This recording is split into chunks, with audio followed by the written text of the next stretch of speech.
Magic is one of the oldest and most mysterious concepts in human history. It is not easy to define because it has emerged in different forms in every culture and every age. According to some, magic is the invocation of supernatural powers, while according to others, it is the human being's ability to influence reality with the power of intent. However, no matter how it is defined, magic has always existed as a form of knowledge that remains beyond borders, both feared and wondered about. This narrative aims to bring together the historical, cultural, and symbolic aspects of magic, both within an academic discipline and with an exotic atmosphere. The first traces of magic are as old as human history. Archaeological findings indicate magical practices in cave paintings and tomb structures from the Paleolithic period. For primitive societies, magic was a way of communicating with nature. Dances performed to make it rain, symbols drawn before animal hunts, whispered words to heal diseases. All of these were early magical practices aimed at controlling natural events and the life cycle. Anthropologists divide magic in this period into two main categories: imitative magic and contagious magic. Imitative magic is based on the principle of similar effects. For example, making an effigy of an enemy and harming it. Contagion magic is based on the belief that parts of a person, such as their hair and nails, represent that person and affect the person when they are operated on. These two principles formed the basis of later understandings of magic. In ancient times, magic was not only an individual practice, it was also a social power. In ancient Egypt, magic was a divine principle and was called Heka. Heka was both a feature of the gods and a cosmic energy that could be used by humans. Pharaohs were considered to be beings who could direct this energy. Egyptian priests performed rituals with magical texts written on papyrus, used talismans, and prepared for the afterlife. In this context, the Book of the Dead is not only a religious text but also a magical text. In Mesopotamia, magic was closely associated with the will of the gods. The Akkadian tablets, Maklu and Udughul, contain rituals performed to ward off evil and cure diseases. These texts also contain the first systematic documents on demonology. In the Greek and Roman worlds, magic took on a more individual and multifaceted form.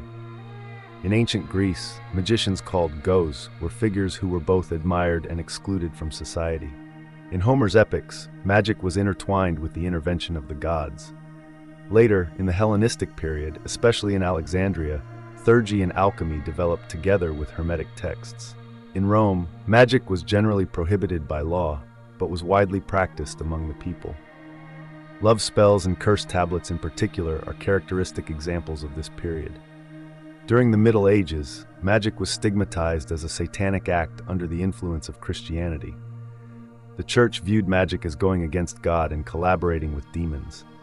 The Malleus Maleficarum, Hammer of Witches, written in the 15th century, was one of the main sources of the witch hunts against women who practiced magic.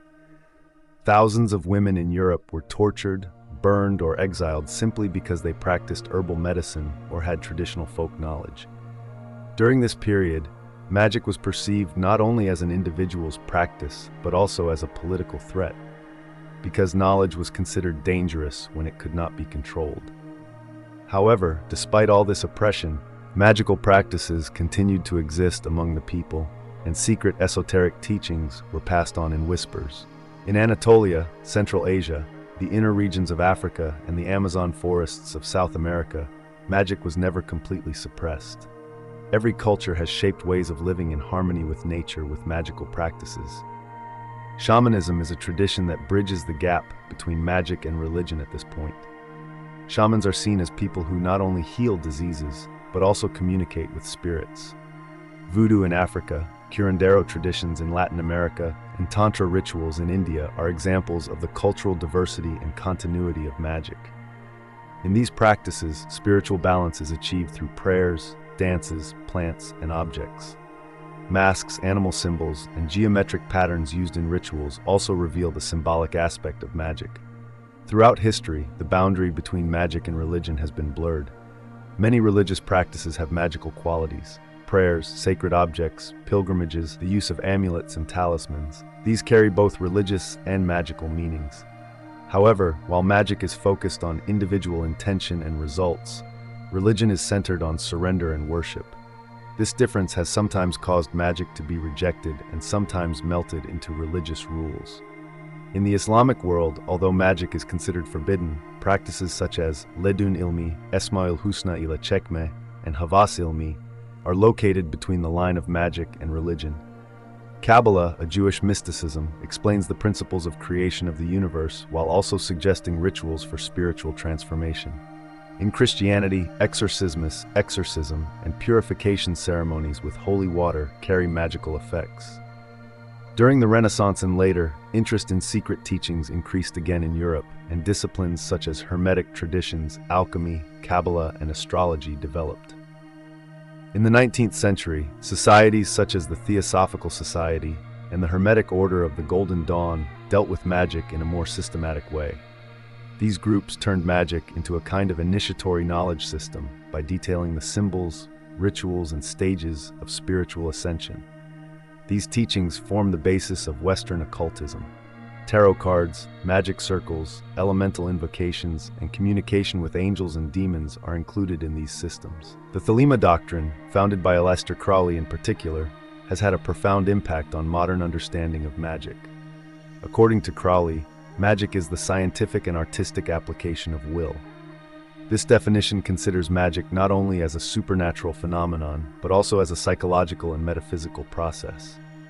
Magic speaks with symbols rather than words. Symbols are like doors to the subconscious.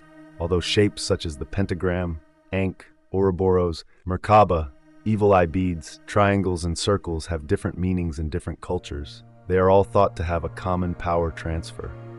In talismans, amulets, plants, mirrors, and works done with mirrors, symbols are used for the purpose of focusing, protecting, or directing energy. Alphabets are also included in this symbolic world. Runic letters, Hebrew alphabet, magical words coded in the Latin writing system are believed to be effective when written with special intentions. Ritualistic languages are coded sound sequences that attempt to reach the language of the gods.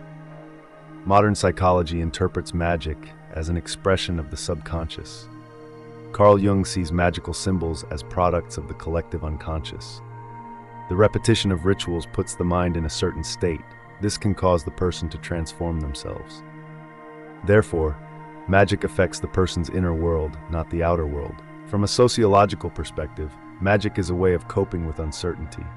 People have turned to magic in the face of uncontrollable events such as illness, death, love, and famine. In this respect, magic is a kind of cultural security mechanism. Today, magic has regained popularity thanks to movies, TV series, and literature. Productions such as Harry Potter, The Witcher, and Game of Thrones highlight the aesthetic aspect of magic. However, this popularization process turns magic into an object of entertainment and also obscures the deep meanings in its origins. Nevertheless, these narratives show that magic still has a strong place in modern consciousness, and that it keeps people's interest in the supernatural alive. With tarot spreads on TikTok, ritual narrations on YouTube, and crystal suggestions on Instagram, magical practices have also adapted to the digital age. Magic is not a scientifically provable phenomenon. However, its cultural, psychological, and symbolic effects are undeniable. Magic is not a law of nature. It is a language created by humans in search of meaning.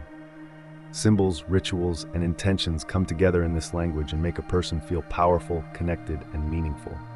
Therefore, magic is not just an action, it is also a perspective, a worldview.